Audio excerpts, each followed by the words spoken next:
Welcome भी जिन लोग। आज हम अपना अगला फंडामेंटल राइट देखने वाले हैं। राइट टू फ्रीडम, स्वतंत्रता का अधिकार। स्वतंत्रता या फ्रीडम, इस पे हर पर्सन का हक होता है। ठीक है? अगर ये हमें हक ना मिले तो हम दास या स्लैब बन जाएंगे। और स्वतंत्रता किस टाइप की होती है, जो फ्रीडम है वो किस किस टाइप की होती है, किसको हम कहेंगे फ्रीडम। ऐसा नहीं किसी पर्सन को हमने रस्सी से बांध के नहीं रखा है, उसको हमने रहेंगे तो हम उसको स्वतंत्र बोल सकते हैं, फ्रीडम बोल सकते हैं, जरूरी नहीं है। तो स्वतंत्रता के क्या-क्या टाइप होते हैं? कैसे क्या स्वतंत्रता को हम डिफाइन करेंगे? क्या होती है स्वतंत्रता, फ्रीडम? ठीक। अब उसको हम देखेंगे तो ये जो स्वतंत्रता का जो अधिकार मिला है, फंडामेंटल राइट मिला है, ये हमें फंडामेंटल राइट जो पार्ट 3 के अंदर आता है, पार्ट 3 के अंदर आर्टिकल 19 से आर्टिकल 22 तक हमें मिलता है फंडामेंटल राइट, स्वतंत्रता का अधिकार। तो सबसे पहले हम देखेंगे कि आर्टिकल 19 क्या बोलता है? आर्टिकल 19 बोलता है कि protection of certain right regard the freedom of, मतलब फ्रीडम ऑफ स्पीच जैसे ही अलग-अलग टाइप के जो हमारे राइट हैं, अधिकार हैं, उनको प्रोटेक्ट करेगा स्टेट, ठीक है? अब प्रोटेक्ट कैसे करेगा? प्रोटेक्ट करेगा कि कोई भी citizen, all citizen have the right, सभी सिटीज़न को वो अधिकार मिलेगा। कौन से अधिकार? पहली बात की जाती है right to freedom of speech and express, कि कोई भी पर्सन अपनी बात को कह सकता है, ठीक है? तो बोल सकता है, स्पीच का अधिकार है, उसे अपनी बात को एक्सप्रेस कर सकता है, बता सकता है। अपनी बात को कुछ भी बोल सकता है, मतलब किसी पर्सन को हमने कंप्लीट राइट दे दिया फ्रीडम का, बोलना उसने स्टार्ट कर दिया। ठीक है, अपनी बात को समझाना स्टार्ट किया, लोगों को एक्सप्रेस करना स्टार्ट कर दिया। ठीक है? तो ये उसको अधिकार कॉन्स्टिट्यूशन प्रोवाइड करता है। लेकिन इसके साथ लिमिटेशन आ सकती है कि उससे फ्रीडम स्पीच तो है, वो बोल तो सकता है, लेकिन हमने इसमें बोल दिया कि उस पर्सन के बोलने से किसी को हर्ट नहीं होना चाहिए। ठीक है? मैंने ऑलरेडी पहले बताया था कि कोई भी फंडामेंटल राइट एब्सोल्यूट नहीं है, कि आपको अगर फ्रीडम ऑफ स्पीच और एक्सप्रेशन का अधिकार मिला है, तो इसका मतलब ये नहीं कि आप कुछ भी बोलते जाएँगे, किसी के खिलाफ कुछ भी बोल देंगे। तो आप इसको अधिकार मिलता है कि right to freedom of speech and expression भी लिमिटेशन है इसके अंदर, आप बोल तो सकते हैं, लेकिन शर्त है उसके बोलने से किसी पर्सन को हर्ट नहीं होना चाहिए, पहली चीज़। कोर्ट कंटेम्प्ट ऑफ कोर्ट नहीं होना चाहिए। कोई ऐसी चीज़ नहीं होनी चाहिए जो किसी हमारे अदर कंट्री, जो अदर हमारा फ्रेंडली कंट्री है, उसको हर्ट कर दे। ठीक है? तो इस टाइप की चीज़ें इसमें लिमिटेशन दे लिमिट कर रखी गई हैं, कि हम ऐसी चीज़ें ना नहीं बोल सकते, ठीक है? जिससे कोई चीज़ को लिमिट किया गया है, तो लिमिटेशन आती है हमारी। अगली चीज़ हम आती है right to assemble peacefully and without arm. हम इकट्ठा हो सकते हैं, पीसफुली इकट्ठा हो सकते हैं, बिना हथियारों के, ठीक है? अपनी सभा बना सकते हैं, अपने इकट्ठा हो सकते हैं, इकट्ठा होके बातचीत कर सकते हैं। लेकिन इसमें भी कंडीशन आती है कि अगर मान लो कि सेक्शन 144 ऑफ सीआरपीसी अगर अप्लाई किया गया है, तो इसके अंदर तो बोला जाता है कि 3 लोग या 4 लोग से ज़्यादा खड़े नहीं हो सकते एक साथ। ठीक है, भले से पीसफुली है लेकिन खड़े नहीं हो सकते। ठीक है? तो ये भी एब्सोल्यूट नहीं है, हम खड़े नहीं हो सकते लेकिन उस कंडीशन है। ठीक है? इस टाइप का कोई कानून नहीं हो, इस टाइप की कोई व्यवस्था भंग होने का खतरा ना हो, हम इकट्ठा हो सकते हैं, हम विदाउट आर्म्स, हम सभा कर सकते हैं अपनी, कोई प्रॉब्लम नहीं है। अगली चीज़ आती है right to form association, union, cooperative. तो हमें अपना कोई एसोसिएशन, यूनियन, कोई कोऑपरेटिव सोसाइटी बनाने का अधिकार है। सरकार हमें नहीं रोक सकती, आप अपना एसोसिएशन क्यों बना रहे हो। Right to move freely throughout the territory of India. हम इंडिया की टेरिटरी में, भारत की जो टेरिटरी है, उसमें फ्रीली हम मूव कर सकते हैं। हमारा मन करेगा, हम कहीं भी जा सकते हैं। कोई भी सरकार हमें नहीं रोक सकती। कोई सरकार ये नहीं बोल सकती कि आप जो मध्य प्रदेश के रहने वाले हो, आप हरियाणा में क्यों आ गए? या फिर किसी भी ग्राउंड पे हमें इन चीज़ों का हनन नहीं किया सकता। तो भारत की टेरिटरी में हमें कहीं भी मूव करने का, कहीं भी आने-जाने का अधिकार मिला हुआ है। ये भी हमारा फंडामेंटल राइट है। अगली चीज़ आती है right to reside in India and settle in any part of India. हम किसी भी इंडिया के पार्ट में जाके बस सकते हैं, रह सकते हैं। हम परमानेंट वहाँ रह सकते हैं। अगली चीज़ आती है right to practise any profession, carry on the any occupation, trade और बिज़नेस। हमारा कोई भी प्रैक्टिस हम कर सकते हैं, कोई भी हम प्रोफेशन चूज़ कर सकते हैं, कोई भी ऑक्यूपेशन हम तरह कोई भी ट्रेड बिज़नेस हम सब कर सकते हैं। ये हमारा आता है एफ, और ये था हमारा ई। एक गायब हो गया यहाँ से एफ, एफ, ठीक है? एफ मतलब आर्टिकल 19 के 1 का एफ। अभी एफ यहाँ से गायब नहीं हुआ, इसको मैंने हटा रखा है, क्योंकि ये बात करता है राइट टू प्रॉपर्टी की।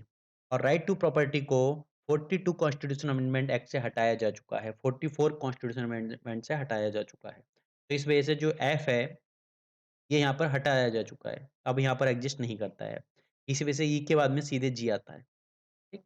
ये हमारे जो हमारे राइट ऑफ फ्रीडम मिले हुए थे, ठीक है? वो हमारे आते हैं, ठीक? अब इसमें हम याद रखने के लिए बोल सकते हैं कि जैसे हमने बात की, हम इतने नंबर ऑफ जो हमारे ये हैं राइट हैं, उनको याद कैसे रखेंगे? याद रखने के लिए एक ट्रिक दिखाते हैं, चलो। Right to freedom of expression. अब मान लो कि एक पर्सन ने किसी अदर पर्सन से कुछ बोला, ठीक है? मतलब बोला, उसे पहले क्या अधिकार मिला? बोलने का, एक्सप्रेस करने का। अब बोलने का अधिकार मिला, तो भई इसे ये चीज़ अच्छी लगी। दूसरा पर्सन भी आ गया, उसे भी ये चीज़ अच्छी लगी, ठीक है? दूसरा पर्सन भी आ गया, तीसरा पर्सन भी आ गया। तो क्या हो गया? ये लोग पीसफुली इकट्ठा होने लगे धीरे-धीरे, ठीक है? अब ये लोग खूब सारे लोग यहाँ पर इकट्ठा हो गए इसकी बातों से प्रभावित होके, तो इन्होंने क्या किया? सबने मिलके एक अपनी एसोसिएशन बना लिया, ठीक है? एसोसिएशन बना लिया, कोई भी सोसाइटी बना ली, मतलब एक साथ इकट्ठा होके एक अपना संगठन बना लिया। अब संगठन बना के इन्होंने मन किया कि चलो कहीं चलते हैं, मतलब कहीं घूमते हैं। ठीक है? हम देखेंगे देश दुनिया में क्या चल रहा है। तो ये जो फ्रीली मूव करने निकल गए, ठीक है? वो कंप्लीट यूनियन टेरिटरी जो इंडियन टेरिटरी के अंदर मूव करना इन्होंने स्टार्ट कर दिया। अब ये कहीं मूव गए, कहीं हरियाणा गए, पंजाब गए, तमिलनाडु गए, केरला गए, सब में घूमते-घामते बंगाल पहुँचे, असम पहुँचे। असम इन्हें अच्छा लग गया। इन्होंने सोचा कि यार असम में चलो हम कहीं पे सेटल हो जाते हैं। तो वो सारे लोग क्या हुए असम में सेटल हो गए। ठीक है? सेटल होने के बाद में उन्होंने क्या किया, कोई भी अपना प्रोफ़ेशन या ऑक्यूपेशन स्टार्ट कर दिया। तो इस टाइप से हम इसको याद रख सकते हैं। ये था हमारा आर्टिकल 19। तो हमारा आता है नेक्स्ट आर्टिकल 20। आर्टिकल 20 के अंदर बोला गया है कि हमें यहाँ पर मिलती है protection in respect of conviction for offence. अगर हमने कोई क्राइम किया है, तो उस क्राइम में अगर हम कन्विक्ट हो जाते हैं, तो उसके लिए हमें क्या प्रोटेक्शन मिलती है? हम यहाँ पे देखते हैं कि protection in respect of conviction for offence. तो यहाँ पर सबसे पहले मिलती है protection against arbitrary and excessive punishment to an किसी भी पर्सन को आर्बिट्री एक्सेसिव पनिशमेंट से यहाँ पर प्रोटेक्शन मिलती है कि किसी पर्सन ने मान लो कि चोरी की है कोई। अब किसी पर्सन ने चोरी की तो चोरी के लिए सजा है 2 साल 4 साल या जो भी सजा होगी, ठीक है। लेकिन आप ऐसा नहीं कि किसी पर्सन ने चोरी की है उसने आपने एक्सेसिव पनिशमेंट दे दी उसको फांसी पे चढ़ा दिया। तो ये हमें आर्टिकल 20 इसको हमें प्रोटेक्ट करता है कि हमें जो पनिशमेंट मिलेगा, ठीक है, वो जो कानून मौजूद है उन कानूनों के अकॉर्डिंग मिलेगा, ठीक है, और वो एक्सेसिव पनिशमेंट ना हो। ठीक है, ये चीज हमारी आती है। अगली चीज़ आती है no person shall be convicted for an offence except for violation of law कि किसी भी पर्सन को हम किसी भी ऑफेंस के लिए कन्विक्ट नहीं कर सकते। किसी पर्सन ने कोई क्राइम किया है हम उसको कन्विक्ट नहीं हम उसको दोषी नहीं ठहरा सकते जब तक कि वो चीज़ कानून की नज़र में, ठीक है, कानून की नज़र में एक क्राइम ना हो। तो अगर किसी चीज़ को हमें क्राइम प्रूव करना है तो हमें पहले क्या करना पड़ेगा, उस क्राइम को हमें क्या करना पड़ेगा, एक ऑफेंस बनाना होगा, ठीक है? तब हम उसको बोल सकते हैं कि तब हम उसको कन्विक्ट कर सकते हैं। मतलब किसी भी पर्सन को हम बिना किसी क्राइम किए और जो क्राइम लॉ के अंदर मेंशन है, ठीक है? उसके ऊपर हम उसको पनिशमेंट नहीं दे सकते। हम उसको ऑफेंस कन्विक्ट नहीं बोल सकते कि उसने जो है कोई भी ऑफेंस कन्विक्ट किया है। At the time of commitment of act किसी एक्ट के बनने के टाइम पर। हम ऐसा नहीं कि किसी ने बोला कि भई लूडो खेलना जो है, लूडो खेलना अपराध है, ठीक है?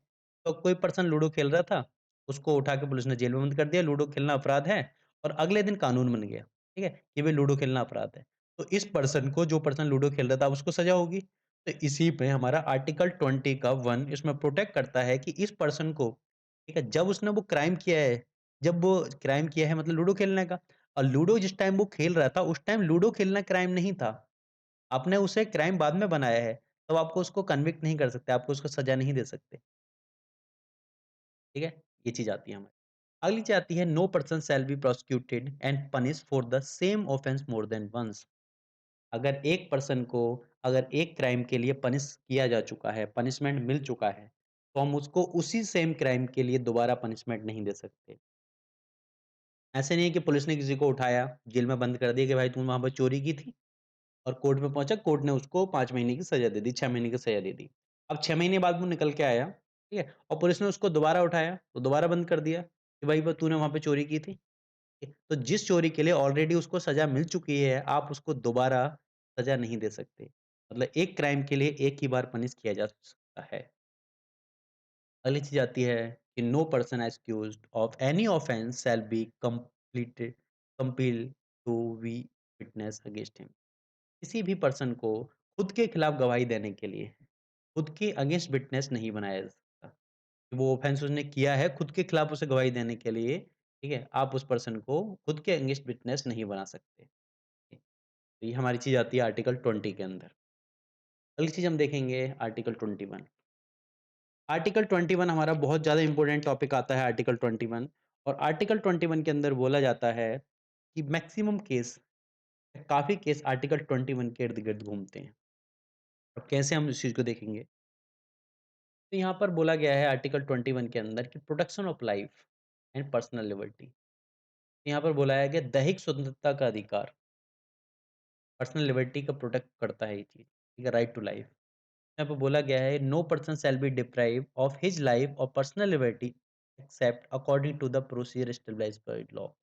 किसी पर्सन को हम उसके जीवन या उसकी पर्सनल लिबर्टी का हनन नहीं कर सकते, हम जीवन किसी का नहीं छीन सकते, जब तक कि वो प्रोसीजर लॉ के अंदर ना हो, मेंशन ना हो उसका प्रोसीजर कैसे कर सकते हैं। क्यों? क्योंकि यहाँ पर प्रोटेक्शन ऑफ लाइफ की बात की गई, पर्सनल लिबर्टी की बात की गई। अब इस टाइप से अगर ये राइट एब्सोल्यूट होता, तो पुलिस किसी को भी जेल में भी बंद नहीं कर सकती थी, क्योंकि वो उसकी पर्सनल लिबर्टी का हनन होता।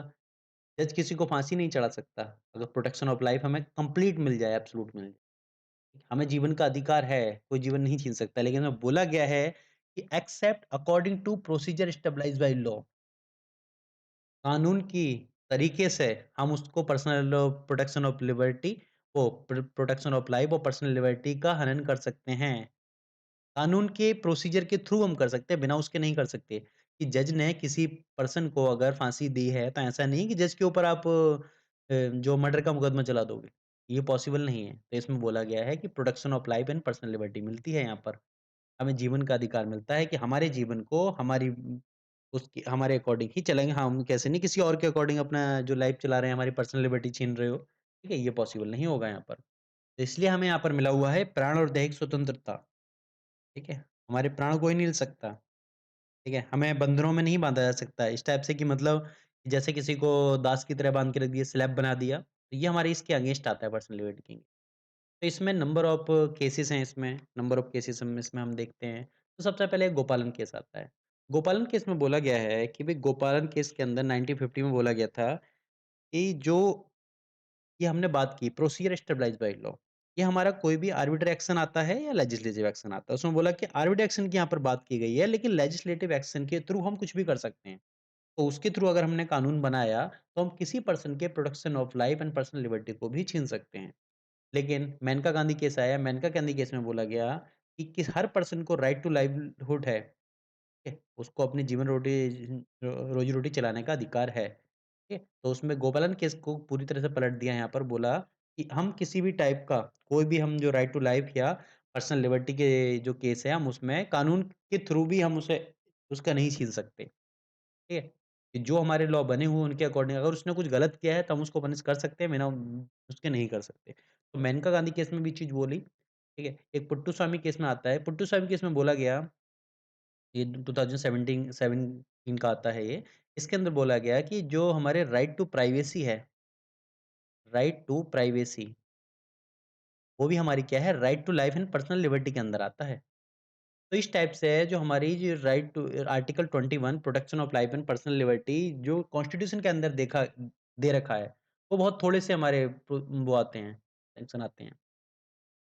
लेकिन एक्चुअल में जो सुप्रीम कोर्ट के अलग-अलग वेरियस ऑर्डर के थ्रू जो protection of life and personal liberty के अंदर बहुत कुछ आता है, जैसे राइट टू हेल्थ हो गया, राइट टू शेल्टर हो गया, राइट टू प्राइवेसी हो गया, राइट टू मेडिकल एड हो गया, राइट टू लीगल एड हो गया। इस टाइप से नंबर ऑफ एक्ट हमारे आते हैं, नंबर ऑफ राइट मिले हुए हैं हमें, जो राइट टू लाइफ एंड हमारा पर्सनल लिबर्टी के अंदर हमारे आते हैं। तो हमें यहाँ पर protection of life and personal liberty के अंदर अलग टाइप से देखेंगे जिसका हमारे जीवन पे इफेक्ट पड़ता है। जैसे राइट टू हेल्थ का था इशू था, एमसी मेहता के केस में ये चीज़ को उठाया गया। तो उसमें सुप्रीम कोर्ट ने बोल दिया कि राइट टू हेल्थ भी क्या है हमारा, right to the protection of life and personal liberty का पार्ट है। तो इसमें एक्चुअल में कॉन्स्टिट्यूशन के अकॉर्डिंग ये बहुत छोटा आर्टिकल है, लेकिन ऐसे में एक्चुअल में देखेंगे अगर सुप्रीम कोर्ट के ऑर्डर के अकॉर्डिंग तो ये काफ़ी बड़ा है। काफ़ी राइट इसके अंदर इंक्लूड करा दिए गए हैं protection of life and personal liberty के अंदर। अगली चीज़ हमारी आती है article 21 A, right to education. तो ये भी हमें एक स्वतंत्रता का अधिकार दिया गया है कि स्टेट हर पर्सन को, ठीक है, जिस पर्सन की एज 6 से 14 साल है, उसको एजुकेशन प्रोवाइड करेगा, free and compulsory education provide की जाएगी उस पर्सन को। लेकिन यहाँ पर बात की गई है कि सिर्फ़ और सिर्फ़ कंपल्सरी एजुकेशन के लिए है। मतलब जो हमारी एजुकेशन होती है, ऐसा नहीं है कि एलिमेंट्री एजुकेशन प्रोवाइड की जा रही है, हायर एजुकेशन यहाँ पर प्रोवाइड नहीं होगी, ठीक है? जो 14 साल का बच्चा हायर एजुकेशन वैसे तो लेता भी नहीं है।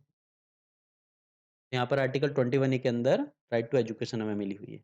अगला हमारा आता है, अगला और बहुत ज़्यादा इम्पोर्टेंट टॉपिक आता है protection against arrest and detention. Article 22 अनुच्छेद 22 हमें देता है प्रोटेक्शन, मतलब हिरासत, ठीक है? हिरासत और गिरफ्तारी से संरक्षण, ठीक है? गिरफ्तारी से संरक्षण या फिर जो हमारी डिटेंशन होता है, हिरासत से संरक्षण हमें प्रोवाइड करता है आर्टिकल 22। अब यहाँ पर बोला गया है कि अगर किसी पर्सन ने कोई क्राइम किया है, ठीक है, आपने क्राइम किया है, आप उसको प्रोसीजर के थ्रू आप उसको सज़ा दो। लेकिन आपको प्रोसीजर क्या रहेगा, कैसे आप उसको सज़ा दोगे? तो उसमें बोला गया है right to inform on ground of arrest. आपने अगर पुलिस ने किसी पर्सन को अरेस्ट किया है, तो भैया सबसे पहले आप उसको किस ग्राउंड पे आपने उसे अरेस्ट किया वो तो बताओगे। ऐसा नहीं है कि सड़क चलते हुए किसी आदमी को उठा लिया और हमने क्यों उसको अरेस्ट किया कुछ नहीं बता रहे हो। तो सबसे पहले हमारा कॉन्स्टिट्यूशन इस चीज़ को बोलता है कि आर्टिकल 22 के अंदर अगर किसी पर्सन को अरेस्ट किया गया है तो उसको सबसे पहले right to inform of ground of arrest है। उसको आपको उसको पुलिस को उस पर्सन को ये बताना पड़ेगा कि किन ग्राउंड पे अरेस्ट किया है और उसके बाद में consult and defend bye legal practitioner. वो अपने वकील से कंसल्ट कर सकता है और वकील उस चीज़ को डिफेंड कर सकता है। ठीक है? अगली चीज़, जैसे ही आपने उसको गिरफ्तार किया, गिरफ्तार करने के बाद में आप उसको मजिस्ट्रेट के सामने पेश करोगे विदिन 24 आवर, जिसके अंदर जर्नी टाइम नहीं रहता है। जर्नी टाइम के अलावा 24 आवर के अंदर आप उस पर्सन को मजिस्ट्रेट के सामने मतलब जज के सामने उपस्थित करोगे, जो जुडिशियल मजिस्ट्रेट होता है। जुडिशियल मजिस्ट्रेट होता है या फिर मेट्रोपोलिटन मजिस्ट्रेट होता है, एमएम या जेएम। तो इनके सामने आप उसको क्या करोगे, पेश करोगे। अब यहाँ पर क्या होगा, मजिस्ट्रेट उस केस को देखेगा कि भई जिस ग्राउंड पे इसको अरेस्ट किया गया, वो ग्राउंड सही है, नहीं है, अरेस्ट होने लायक है या नहीं है। अगर उसे दिखाई देगा कि अरेस्ट होने लायक है, तो बोल देगा कि ठीक है, आप इसको अरेस्ट रखो। अब अरेस्ट किस टाइप से रखना है, उसके भी 2 ऑप्शन आएँगे। या तो उसको पुलिस कस्टडी में दे देगा या उसको जुडिशियल कस्टडी में भेज देगा, मतलब या तो जेल भेज देगा। और अगर ग्राउंड उसे बेकार पाएगा, ग्राउंड उसके नहीं है अरेस्ट करने लायक, तो उस पर्सन को वो क्या कर देगा, फ्री कर देगा कोर्ट। और फ्री करके उस पर्सन का पुलिस से अब कोई मतलब नहीं है, पुलिस उसे नहीं छू सकती। ठीक है? मतलब उस केस के लिए नहीं छू सकती, किसी अदर केस में तो उसे उठा सकती है। ठीक है? तो ये मिला है हमें आर्टिकल 22 के थ्रू। अब इसमें एक चीज़ और आती है, ये जो आर्टिकल 1 और 2 मैंने बताए यहाँ पर अप्लाई नहीं होंगे। कहाँ पर अप्लाई नहीं होंगे? कि अगर जिस पर्सन को उठाया गया वो किसी एनिमी एलियन का है। वो किसी ऐसे देश का सिटीज़न है जो देश इंडिया का शत्रु है। इंडिया का क्या है? एनिमी है। अगली चीज़ ये है कि अरेस्ट अंडर प्रिवेंटिव डिटेंशन, कि अगर जिस पर्सन को अरेस्ट किया गया है वो प्रिवेंटिव डिटेंशन के थ्रू अरेस्ट किया गया है। अब डिटेंशन एक्चुअल में 2 टाइप का होता है। एक होता है प्यूनिटिव डिटेंशन, एक होता है प्रिवेंटिव डिटेंशन। प्रिवेंटिव डिटेंशन, ठीक है? ये 2 टाइप का हमारा डिटेंशन होता है। प्यूनिटिव डिटेंशन होता है अगर किसी पर्सन ने कोई क्राइम किया है, तब आपको उसको अरेस्ट कर रहे हो। लेकिन प्रिवेंटिव है कि क्राइम ना करे या वो उस पर्सन को हमें लग रहा है कि वो पर्सन क्राइम कर सकता है, तो उस क्राइम को ना करने देने से बचाने के लिए हमने कि वो पर्सन कहीं वो क्राइम नहीं कर दे, उसको पहले ही अरेस्ट कर लिया जाता है। जिस पर्सन को पता है कि ये पर्सन भई ये इस इलाके में ये पर्सन आया है, तो यहाँ पे चोरी या वारदात किसी को अंजाम दे सकता है ये, दंगे करा सकता है, कोई चोरी करा सकता है, कुछ भी करा सकता है, तो पुलिस ने उस पर्सन को पहले ही उठा के अपने पास रख लिया। That is called preventive detention. ये हमारा प्रिवेंटिव डिटेंशन होता है, ठीक है? तो प्रिवेंटिव डिटेंशन के अंदर होता है कि हम इसको निवारक हिरासत बोलते हैं इसको, ठीक है? मतलब किसी चीज़ को बचाने के लिए हमने उसको अरेस्ट कर लिया। इसमें बोला गया है कि detention of a person can not exceed. अब इस ग्राउंड पे अगर किसी पर्सन को डिटेन किया जाता है, अरेस्ट किया जाता है, अरेस्ट नहीं डिटेंशन बोलते हैं, अगर डिटेन किया जाता है तो 3 महीने से ज़्यादा नहीं रख सकते उसे अपने पास, ठीक है? क्योंकि मजिस्ट्रेट का कॉलम तो यहाँ पर खत्म ही कर दिया। अगर प्रिवेंटिव डिटेंशन के थ्रू किसी को उठाया तो मजिस्ट्रेट के पास तो जा ही नहीं सकता वो। तो उसको क्या है, हम 3 महीने तक पुलिस कस्टडी में या वो जो जैसा भी है, ठीक है? वो डिटेन रह सकता है 3 महीने तक। 3 महीने से अगर ज़्यादा रखना है तो आपको एडवाइज़री बोर्ड की रिपोर्ट चाहिए होगी। एडवाइज़री बोर्ड की रिपोर्ट आने के बाद में आप उस पर्सन को 3 महीने से ज़्यादा, ठीक है, डिटेन करके रखते हो। इसे नज़रबंदी बोलते हैं एक तरह से। कहीं-कहीं इस चीज़ को नज़रबंदी भी बोला जाता है। अगली चीज़ अगली चीज़ आती है, जिस पर्सन को आपने अरेस्ट किया उसको ग्राउंड ऑफ डिटेंशन आपको बताने पड़ेंगे। आपको उसको इन्फॉर्म करना पड़ेगा कि भैया किस ग्राउंड पे हम आपको डिटेन कर रहे हैं। लेकिन अगली जो 6 क्लॉज़ आता है उसके अंदर ये भी बोल दिया कि अगर दिख रहा है कि उसको ग्राउंड ऑफ डिटेंशन बताने से पब्लिक इंटरेस्ट के खिलाफ जाएगा, ठीक है? ग्राउंड ऑफ डिटेंशन बताना अगर पब्लिक इंटरेस्ट के खिलाफ है, तो उससे कोई ज़रूरत नहीं है ग्राउंड ऑफ डिटेंशन बताने की भी। मतलब बिना उसे ये बताए कि आपको किस बिहाफ़ पर हमने नज़रबंद किया है या डिटेन किया है, ठीक है? आप उसको अपने पास रख सकते हो बिना ग्राउंड बताए। अगर लग रहा है कि आपको ग्राउंड बताने से कुछ पब्लिक अनरेस्ट वगैरह हो सकता है तब, ठीक है? और 7th इसका क्लॉज़ एक एक और आता है जिसके अंदर बोला गया है कि सरकार, जो गवर्नमेंट है, वो इसके ऊपर कानून बना सकती है। या पार्लियामेंट बाय लॉ, वो लॉ बना सकती है इन ग्राउंड के ऊपर कि कैसे उस पर्सन के लिए डिटेन किया जा सकता है, क्या-क्या प्रोसीजर हो सकते हैं, ये इस टीम में कानून बना सकती है। तो इसी एक्ट के बिहाफ़ पर गवर्नमेंट ने काफ़ी एक्ट बनाए हैं। जैसे एक एक्ट आता है हमारा प्रिवेंटिव डिटेंशन एक्ट, ये बना था 1950 में, ठीक है? और 1969 में इसको खत्म कर दिया गया। इसी टाइप का एक एक्ट आता है मीसा, मीसा एक्ट, ये बना था 1971 में। 1971 में मीसा एक्ट बना था, इसको बोलते हैं maintenance of internal security act, Misa. Actual में इसी एक्ट के थ्रू लालू प्रसाद यादव को अरेस्ट किया गया था और लालू प्रसाद यादव ने अपनी बेटी का नाम इसी एक्ट के नाम पर रखा था।